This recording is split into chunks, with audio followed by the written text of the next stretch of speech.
Buenos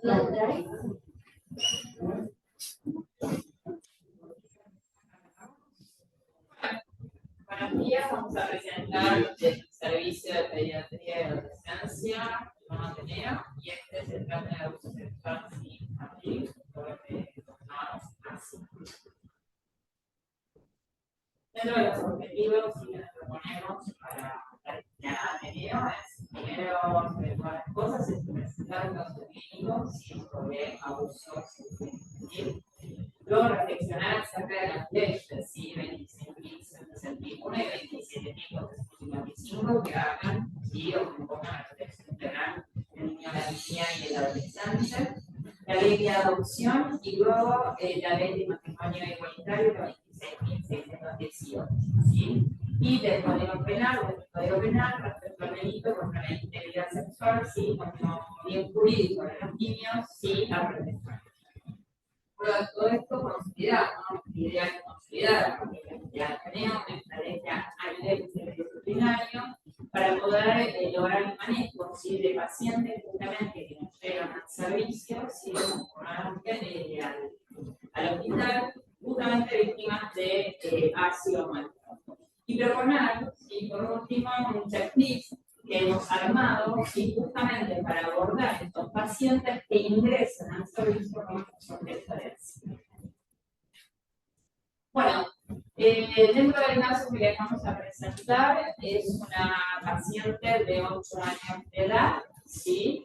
Que en primera instancia lo que está dentro de 8 años tiene es programada en el Hospital Rivadavia una cirugía obstétrica, ¿sí? A nivel de conducto de vía lagrimal. Dentro de los exámenes quirúrgicos que ya se servicio de cirugía, le piden serologías, las cuales sí incluyen la BDR, ¿sí? Esta da positivo, sí, o reactiva, y da en 1 en 1024. El Hospital Rivadavia, si está siendo atendida por el director de cirugía obstétrica, lo remite al Suiza de Reta, donde para su valoración por su pediatra de cabecera, ¿sí? Porque la nena se estaba atendiendo en el servicio de pediatría de acá. Al llegar a este resultado, ¿sí? Con esta BDR reactiva, ¿sí? Lo que hace la pediatra que la atiende es interconsultar inmediatamente con el servicio de psicología infantil. La doctora, si inspectora, lo que hace es pedir una nueva serología, ¿sí? Con la cual la BDR ya adquiere un valor de 512 con una prueba preconémica, ¿sí? También reactiva. Con lo cual, esta chiquita de 8 años, la conducta que tomamos es internación por sospecha de abuso sexual. Dentro de los antecedentes personales, ¿sí? Esta chiquita de 8 años es, bueno, la enfermedad que tenía era de vía lagrimal, es platicúltico, es una chica que está ocurriendo, o sea, centro educativo, ¿sí? En la escuela 61 de los usuarios, y hace referencia dentro de la AMET, nos ha ayudado de esa, tiene muy buenos estudios con los compañeros y a la vez muy buenos estudios. Al momento, ¿sí? de internación, lo que no se puede constatar de esta chica son los antecedentes perinatales, si se le realizó y qué resultado dio de audiométrico, exámenes visuales, si se hicieron a recién nacido con ojos, y también si ha tenido o no controles de niños. Todo esto es un parche y no tenemos, no hemos tenido en su momento nada de estos datos para poder constatar. Lo único que sí, las vacunas completas y vamos a tratar con carta de vacunas. Dentro de los antecedentes, sí, hay algo que debemos aclarar antes de todo este tema, es que esta beba es una niña que entró en adopción y es adoptada como una niña homoparental. Por eso el bache que tenemos en cuanto al tema de los antecedentes perinatológicos, su desarrollo, ya hay todo normal. Bueno, dentro de los antecedentes de importancia rescatados que tenemos, ¿sí? Que en algún momento, que tampoco intentamos hacer una línea cronológica en el tiempo y no pudimos utilizar los datos que nos faltan, en algún momento de 8 años convivió con su mamá, ¿sí? La cual sí consume adicta. En otro momento, sí, se sabe que estuvo en situación de calle, también con la mamá y los 2 hermanos. En situación de calle pasó a vivir en el hogar de niños, ¿sí? Que lleva su nombre en nuestro hogar. En este hogar, lo único que refiere la nena dentro del relato que pudimos presentar era alertada realmente con la directora de la institución.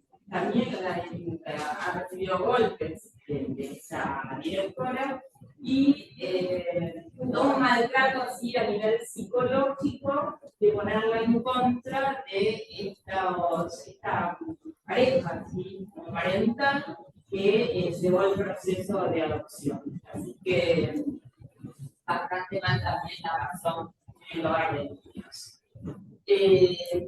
Luego, siguiendo, digamos, tratando de línea cronológica, inicia el proceso de adopción, esta pareja homoparental, ¿sí? Y en la actualidad está bajo la guarda, ¿sí? En el hogar de los padres solicitantes que pidieron la adopción.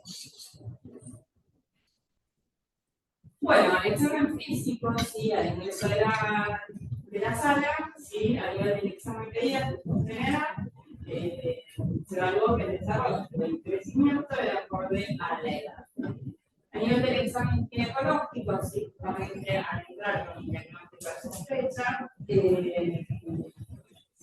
la ginecóloga evaluó que no hay enzimas de la salud puberal, tampoco había caracteres particulares presentes, no se observaban ni lesiones renales ni perianales y el primer anular estaba conservado. O sea que no había indicios ¿sí? O signos de ausencia. Los laboratorios que realizamos a continuación, vamos a mostrar una tabla, ¿sí? Temas de estudios hechos en abril de este año en el Hospital Balestrini, ¿sí? Donde, bueno, justamente están hechas otras serologías, las cuales fueron no reactivas, pero vemos que la del ARN no fue tomada, o por lo menos no tenemos datos de que se haya hecho y haya dado algún valor significativo. Hospital de Rivadavia, sí, el 23 previo a la cirugía, ¿sí? Vemos que vemos que el valor de 2024 positivo y, como ya les había indicado anteriormente, se vuelve a repetir la serología y el laboratorio de Hospital Suiza con valor positivo tanto la económica y sigue dando positiva la BTR. Todo lo demás, ¿no? También dentro de los laboratorios que realizamos, sí, con fecha de octubre, fue un cultivo en la niña, sí, que dio, sí desarrolló alguna, cultivo exocervical, y en el primer COVID que dio no reactivo también sí desarrolló el cultivo exocervical. Otra metodología que realizamos fue una radiografía de tórax, sí, que fue normal, y de hueso claro, ¿sí? Justamente para ver si se evidencian algunas lesiones subreactivas, ¿sí? De secundarismo civilítico por un lado, y también para evaluar si había signos de fracturas antiguas, ¿sí? Por maltrato, pero nada de progresión, así que fueron normales. Y también ya realizamos una electrocardiograma que también dio un. El resumen del tratamiento que recibió ya al ingresar a la sala fue el tratamiento para el diagnóstico de sífilis, sí, predistinamia típica, sí, recibió 3 dosis separadas por un intervalo de interdosis de 1 semana.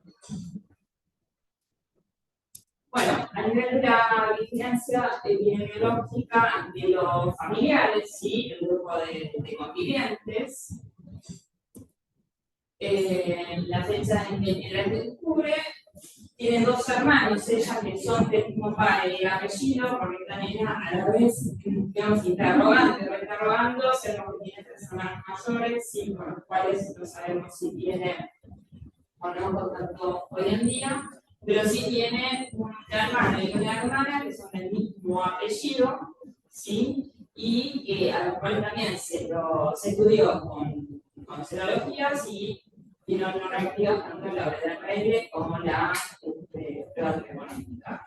Y los padres, sí, los padres que tienen la opción en guardia, sí, lo dejamos parental, también todos sus estudios de laboratorio serológicos dieron no reactivos. Bueno, aquí vamos a entrar en la parte legal.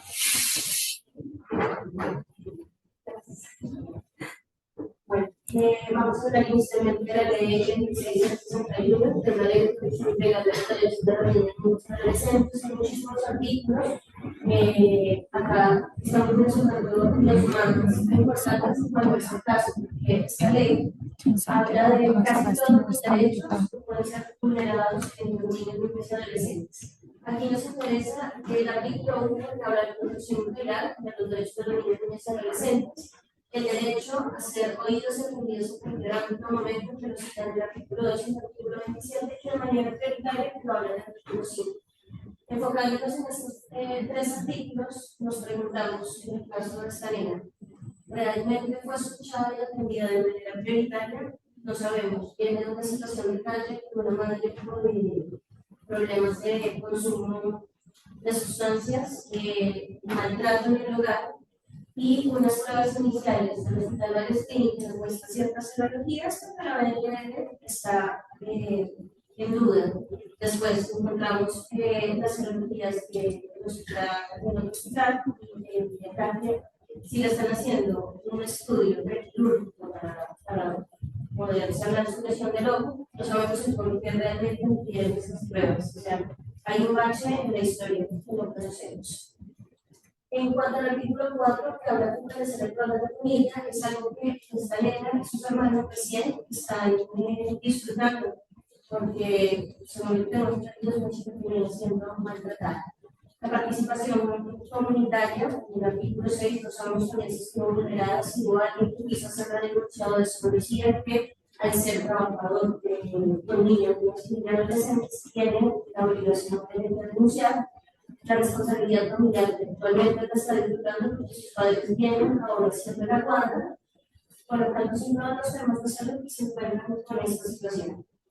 El artículo 30 nos habla de todas las personas que tienen trabajos con chicos en terapia comunitaria, y el artículo 31 nos habla de ayudar al funcionario a sancionar las denuncias. Quiere decir, yo como trabajador que estoy con chicos, el funcionario sí o sí me tiene que recibir la denuncia, sea porque sea domingo, porque sea feriado, o cualquier cosa, si me lo obligación de recibir esa denuncia porque están vulnerando los derechos de los menores. De aquí también vamos a hablar de algo muy importante, que es la ley Lucio, que es la ley 27709 del 2023, que es una ley de creación del Plan Federal de Capacitación sobre los Derechos de Niños y Adolescentes, que lo que hace es reforzar la ley anterior. Tiene 3 ideas muy importantes, que es la capacitación obligatoria para quienes trabajamos con niños y adolescentes, la reserva de identidad. Esto se refiere a preservación de las personas que hacen la denuncia, porque generalmente existe este miedo de denunciar y de no poder hacer algo. Y las campañas de concienciación que deben ser cada 6 meses mediante los medios de comunicación o redes sociales, tanto en las escuelas, en los hogares, en los hospitales. Y en los hospitales hay que enfatizar mucho porque sabemos que la mayoría de los hospitales que son infantiles tenemos chicos hasta los 12 y 15 años, pasan a la adolescencia y algunos chicos en la adolescencia terminan siendo tierra de nadie. Entonces, en adultos nos olvidan a veces cómo manejar eso. enfatizamos mucho el tema que toda persona que trabaja con niños tiene la obligación de denunciar. Después encontramos la ley 34.455, que básicamente es una modificación del artículo 72 del Código Penal, mediante el decreto 942 de 2018, donde el abuso sexual infantil, o sea, se publica en la porque antiguamente era un delito de distancia privada. Quiere decir que si venía a nuestro consultorio, a nuestra consulta, un paciente, niño, adolescente, inclusive adulto, y quería denunciar esto, primero tenía que dirigirse a una denuncia ante un ente fiscal, como así, para que pudiese dar curso. Actualmente, mediante esta ley, el delito de distancia pública. Esta se refiere a abuso sexual infantil contra personas discapacitadas. El Estado en el momento tiene la obligación de investigar de oficio todos los casos de abuso sexual infantil o de personas discapacitadas si es necesario que el representante legal de una persona promueva la denuncia. Si hay elementos que son sospechas inmigrantes del equipo de denuncias y tenemos la obligación de notificar y comunicar al organismo de protección y evaluar la necesidad de hacer la denuncia judicial. Y siempre se debe asegurar que no se siga vulnerando el proceso de menor y debe resguardarse.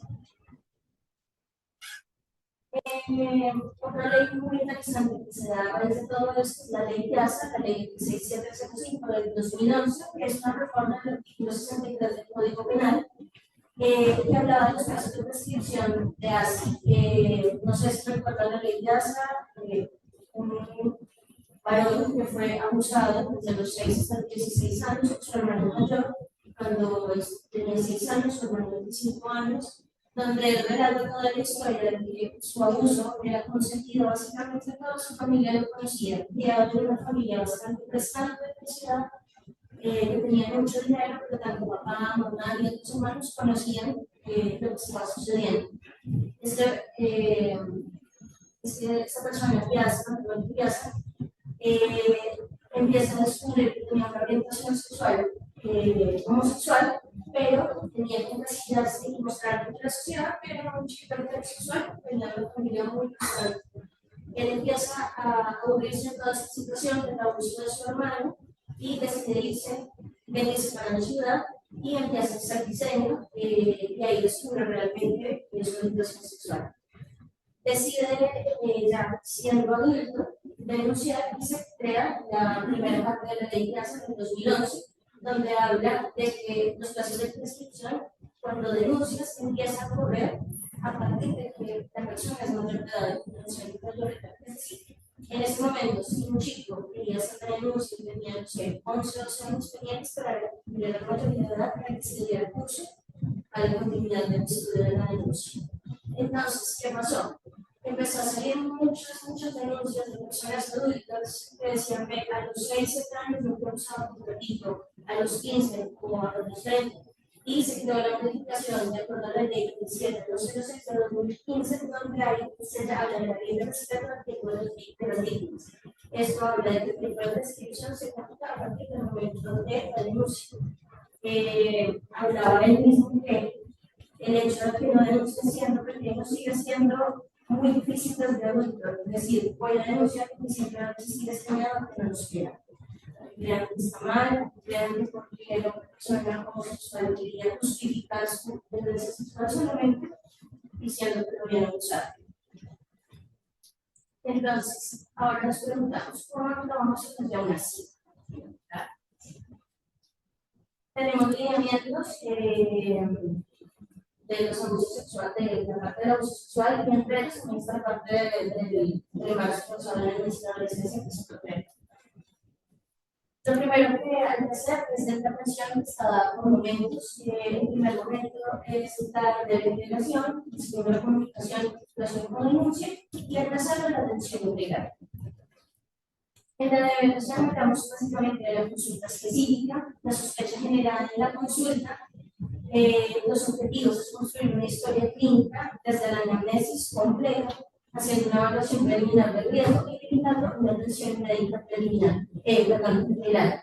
Todos estos objetivos encaminados a que si yo lo sospecho, debo enfatizar que no revictimizar al paciente. Sí, tratar de hacerlo en uso del tiempo, porque es muy cómodo para el paciente causado que venga 5 o 6 médicos cada 15 minutos preguntarle por su historia. Sí, ya es difícil hablar del tema, la rata siempre va a ser muy complicado. Entre las acciones de la liberación, la historia clínica y en algunos casos importantes la toma de fotografías, sobre todo para el parte de maltrato, las serologías, el tratamiento de las lesiones corporales, mentales, la profilaxis, de acuerdo al protocolo que tenemos en el gobierno habitacional, desde embarazo, en caso de que ya sea una niña o una mujer que esté en edad fértil, y el tema de las muestras de evidencia en los sobres, de manera que aquí en la Argentina realmente este tipo de muestras, después de que se hace la denuncia, envían un perito que es el especializado en tomar estas muestras, no lo tomamos nosotros. Se hace la siguiente parte, que es la notificación. Los exámenes complementarios si nos hicieron antes, que generalmente cuando tenemos la sospecha de abuso o la confirmación de abuso, lo primero que hacemos son las serologías y toda la parte compleja. Se notifica, se comunica la autoridad corresponde de acuerdo a cada jurisdicción. Entonces, se hace la comunicación del diagnóstico, se rotula de abuso sexual y o embarazo causado, se hacen los equipos de atención y se define toda la parte de la administración. Es de denunciar. Todo como lo vengo diciendo desde el inicio, es obligación de todo el personal de salud, funcionarios docentes y profesionales privados, cualquier persona que trabaje o esté en contacto con menores, niños, adolescentes y cualquier persona que es la obligación de denunciar. ¿Dónde podemos denunciar? Fiscalías especializadas, las fiscalías comunes, las comisarías de la mujer, de la familia, cualquier comisaría. Este es un cuadrito de como un organigrama que nos brinda el gobierno de la ciudad, que es básicamente el que se ha explicado. No se alcanza con la pero se puede escanear el código QR y nos va a poder guiar en caso de que nos llegue un caso de sospecha de abuso sexual infantil o maltrato de nación. Bueno.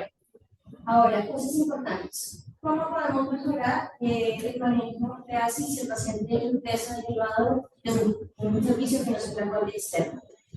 Que nos parece que hubo ciertos traspiés en la historia de género.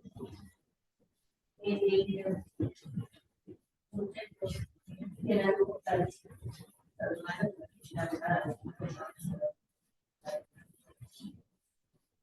Exacto, sí, o sea, ahí la primera red flag que nosotros vemos es porque el ciudadano viendo una BNL, no se dice, vamos a hacer una FDA, a ver qué pasa. Y simplemente dice, bueno, para los que saben que ellos son mujeres, tienen adolescencia y tienen infecto infantil, tienen sus pediatras y que vamos a hacer todo. Ahí está con la primera cosa. Ante la sospecha hay que hacer las cosas, no hay que estar con ese temor de que si tenemos una mapa sacar, de las cosas que se hablaba de la discusión, es que se va a observar que yo denuncio, que puedo denunciar de una manera en la que tengo, inclusive no me obligan a buscar pruebas, y simplemente yo lo sospecho, lo denuncio. En el momento de la historia, vemos que cumple la ley de protección integral de los niños, niños y adolescentes, de caso de Sanena, debería comenzar desde siempre. Es una obra que tiene una madre con su problema con sustancias, vive en situación de calle, los familiares de mujer de nunca, claro, que pasó una infección porque ella tampoco relató muchos talentos. Las hijas de ellas.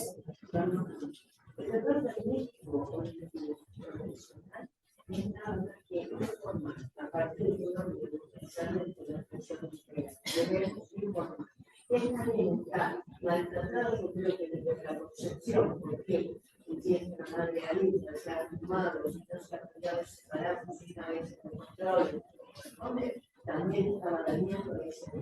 Cuando nació el bebé, siguió, o sea, con su maltrato. Fue educado, siguió con el maltrato. Entonces, maltratar posesión. O sea, su madre, los genes de su ADN están alterados con la ética.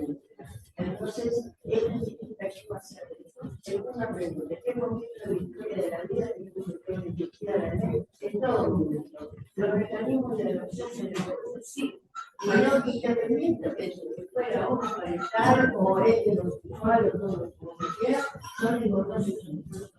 Sí, tal cual. En cuanto a los mecanismos, bueno, ahí ya nos tenemos claro que esta vez se recuperan todos desde el momento cero hasta que encontramos toda esa parte de dirección. En cuanto a los mecanismos de adopción, sí, son mecanismos bastante porosos, ya más o menos los que tenemos por parte de la ley de adopción. Y no sé si ustedes creen que hacer un matrimonio como pareja tiene más trabas, más dificultades que acceder a esos orígenes. Sí, porque no te olvides que ellos consiguen hacer una adopción a través de un ONG, de hogar familiar. Como lo comentaba. Pero el hogar no es el hogar. No, pero el hogar como que incentivaba a la niña cuando era más grande a rechazar este tipo de relaciones. Bueno, el hogar es un maltratador de infantes. Yo me pregunto cuántos chicos son maltratados en ese hogar. Y si no, esa pena no puede abusar en algún momento, porque hoy a ver de positiva, es decir, hay que tratar que no siga dentro del crecimiento. Hay artículos en los cuales dice que Volkswagen no tiene una sensibilidad técnica de hacer. Hay un artículo de los pilares de la ciencia argentina de terapia que también he escuchado y es una revista indexada a través del cielo. Pero tiene hermanos y un hermano menor. Una hermana que decía que eso es negativo. No hay solo tratamiento.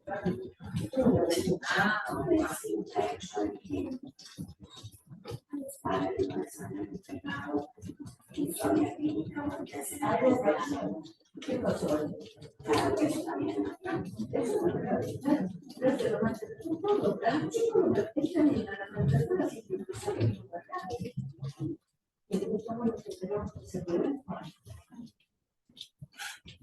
Bueno, entonces aquí, básicamente, para relatar que hablamos, una familia homoparental, una familia súper bien montada, tenía sus abuelos pendientes, una niña grande con sus dos hermanitos que aparentemente quiere ser una niña ahora sí, feliz.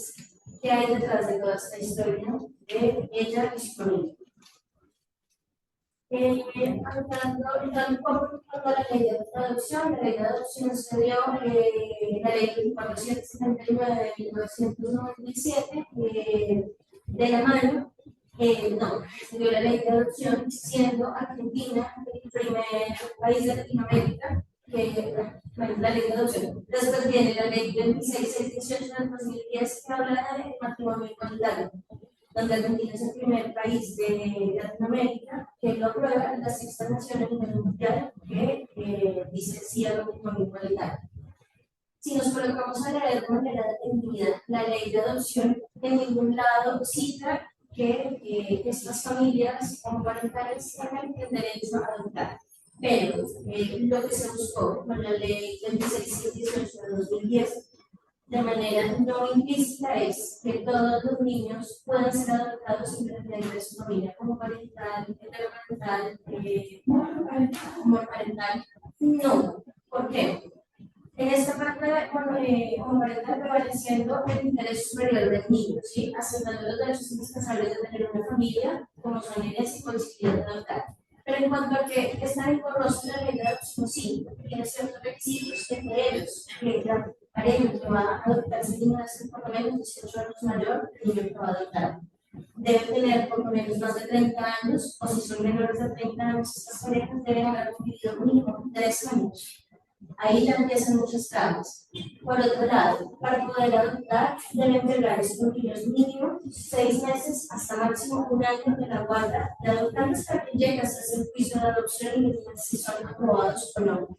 Siempre va a haber ese problema, ¿sí? Pero la ley como tal de matrimonio igualitario, ustedes la ley, siempre exento que cualquier familia pueda adoptar. De hecho, hay un artículo muy interesante que compara la ley de matrimonio igualitario y la ley de adopción entre Colombia y Argentina, donde aquí en Argentina es mayor la posibilidad de parejas homoparentales de poder adoptar. Inclusive en esta ley de adopción incluyen toda la parte de vientre subrogado,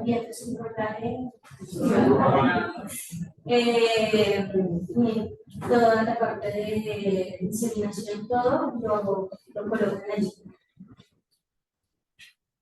Cosas muy importantes que queremos seguir enfatizando: no victimizar al paciente, tratar de que el interrogatorio pueda ser uso de tiempo, dejar que el niño, adolescente o el adulto esté sin interrupción, no forzar a contar la historia y darle tiempo, porque tendemos a decir, y te hizo, y no sé qué, y los chicos viven a veces en un mundo mágico que no saben que es real, o que no lo es, y pueden ir distorsionando estas historias, y después quedamos con 20 historias y no sabemos cuál es real.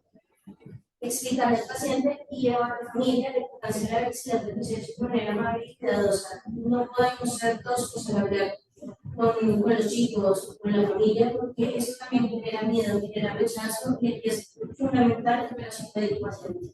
Y nosotros tenemos que tratar de ser lo más simpáticos y siempre brindar el resguardo. No, Exacto. Sí, revictimizar. ¿Qué es lo que proponemos? Crear un checklist para los ingresos a internación con sospecha o diagnóstico de asma al trato, realizar las capacitaciones y presentación de reportes de casos para consolidar las estrategias de los equipos tratantes. Esto es multidisciplinario, tanto pediatría como clínica médica, servicios sociales, salud mental, ginecología, urología, cirugía o ginecología. Y siempre establecer normas interdisciplinarias mandadas y las familias vulnerables. En poder encontrar la propuesta que se tiene del checklist para poder facilitar el ingreso del paciente que se esté siendo vulnerado. Entonces, básicamente, tienen los datos del paciente, de sus tutores, de dónde viene, la notificación del consejo, si se hace la notificación de la denuncia, a qué parte se va a hacer la denuncia, quiénes notifican, qué interconsultas, qué laboratorios se hacen, si entran en el protocolo de tratamiento que hace como tal todo el protocolo, y incluye todo lo que es antirretrovirales, antibióticos y el tratamiento anticonceptivo de emergencia en caso de requerido. En cuanto a las conclusiones, este caso nos invita a evaluar cómo actuar en la sospecha de confirmación de un caso de ASFI o maltrato, partiendo del punto de que pasó en el hospital de origen que nos envían en nuestra institución. Recordar que no todo ASFI ocurre en el momento previo cercano a la consulta. Muchos casos son viejos y después de mucho tiempo se atreven a hablar. El desconocimiento de las leyes no es su cumplimiento. Es una parte que viene desde la antigua Grecia. Aristóteles lo decía, pero en nuestro Código Civil, en el artículo 8, está plasmado. El hecho de que yo no conozca la ley no quiere decir que no va a cumplirla. Si llega a haber una denuncia porque ella vio y yo no hice nada, me va a caer toda la ley. Y de abordar precisamente estos casos es indispensable el trabajo multidisciplinario. Hace poco pasó el 19 de noviembre, el Día Internacional contra el Abuso Sexual. Siempre es importante informar a los chicos, como lo dice Streamane, un chico informado es un chico protegido. Siempre recordar las capacidades mentales y desarrollo que tenga una niña o adolescente.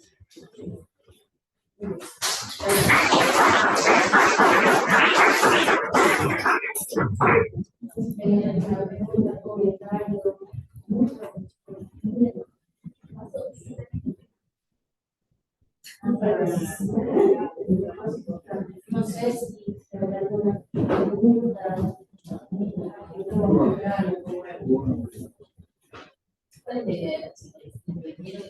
Claro, la idea es programar los distintos servicios, no solo pediatría y adolescencia, por suerte en estos hospitales que tienen los dos servicios, porque en estas instituciones tenemos pediatría y entonces desde el principio de adolescencia es tierra de nadie, son chicos que van a andar como una pelotita preclínica y pediatría. Entonces la idea es incluirlas, dejarlas en los distintos servicios, colocar los QRs en distintos servicios para que sepa. Los papás hacen una denuncia de por qué no pasó en Rivadavia y me ayudó puede cargar el mismo camino. Cada vez que nos aparece una situación así, todos sabemos que es tiempo, que es dedicación, que a veces nos estamos yendo, que es Igual, no solamente los temas de mandato, porque no podemos olvidar las conclusiones técnicas y muchos hospitales. Hace un par de meses hay un hospital en Guatemala de 3 años, se había ahogado y cuando los médicos lo valoran, los bracitos en las costillas. Evidentemente, estos médicos apartan los padres para darles el apoyo, los bonitos que están en las clases, era un bebé, es una bebé de 3 años que había sido maltratada de larga data y una de sus abuelas había hecho una denuncia, había entrado en un trámite, pero nos han hecho caso de varios niños. El último vuelto de una paliza que le dio la mamá con su nueva pareja y el bebé. Ese diario vivir no es algo que sea como muy aislado, es algo que es todos los días y que siempre hay que sospecharlo. Si tú ves un bebé pequeñito, 6 meses, que le una fractura de la pierna, carajo se va a fracturar la pierna y siempre tiene un paso más adelante. En Somalia se trae siempre la estrella. que pasa es que hay presente, según pasa todo, el estudio completo neurológico, en este momento con el físico también y no tiene nadie que se que se tiene que dejar historia, que se la estructura de cáncer, que se quería cuidar del maquinismo y que después se historia de los tratados. Y bueno, uno hay que hacer un protocolo con este estudio con respecto a requiere un pibe como un pensamiento maltratado o abusado, y se todo el cuerpo, una ecografía, abdominal, bíceps, cuando digo para enseñar una hay que hacer todo completo. Y después, bueno, la visión física de los usuarios y la psicológica como las verbales. Hay un 40% de verbales y hay un 60% de físico.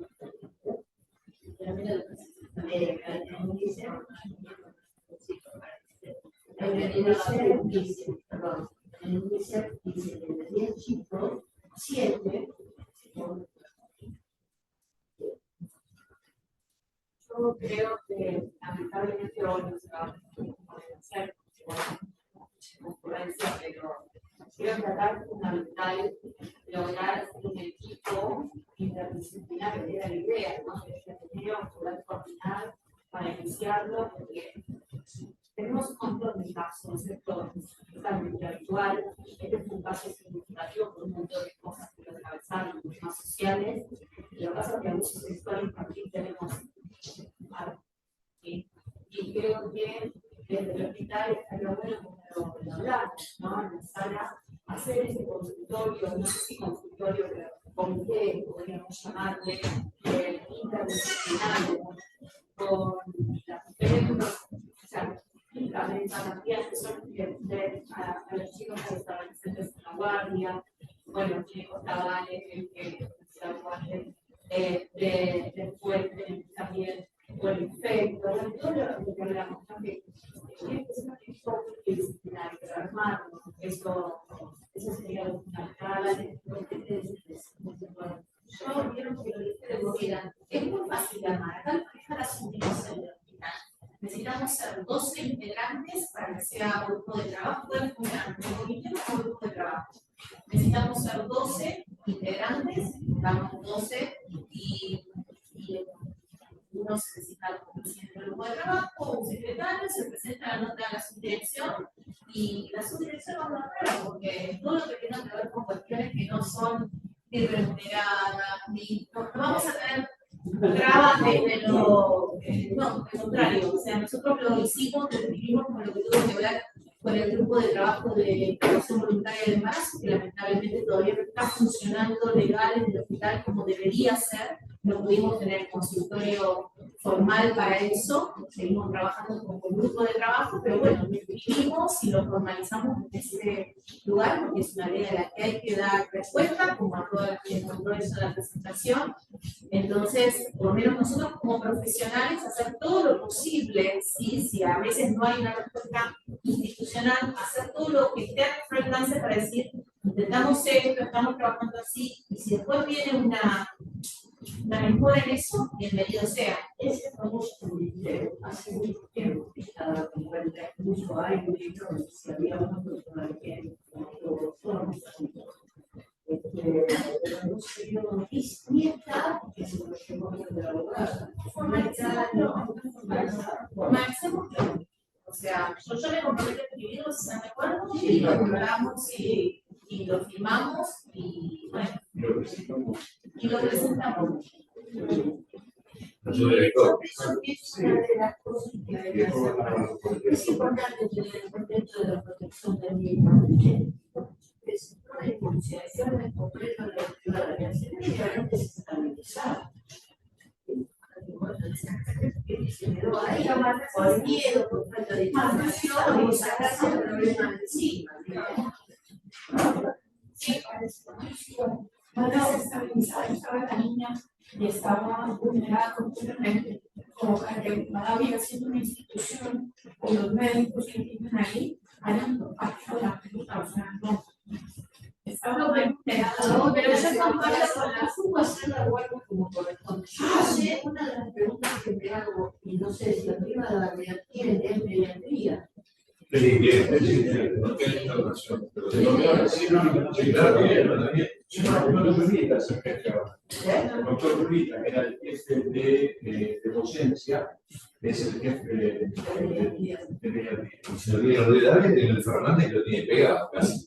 Igual yo comparto con lo que dice la doctora del tema de la falta. Yo comparto con lo que dice la doctora también la falta de información. De hecho, fueron cambiando recientemente las cosas. Y de hecho, a nosotros nos pasó de que nos encontramos en una situación tan acostumbrados a que la guardia lo soluciona de una manera tan rápida porque lo tienen tan incorporado y nosotros encontramos que cosas no lo hicimos, ¿no? Entonces, tenemos están las asistentes sociales, están las psicólogas y están las pediatras.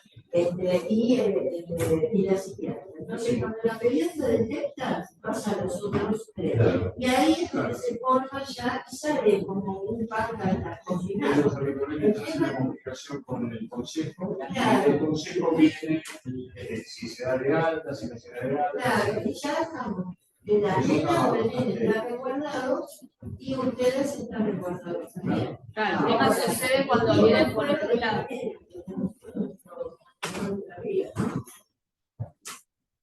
Bueno, creo que podemos dar por finalizado.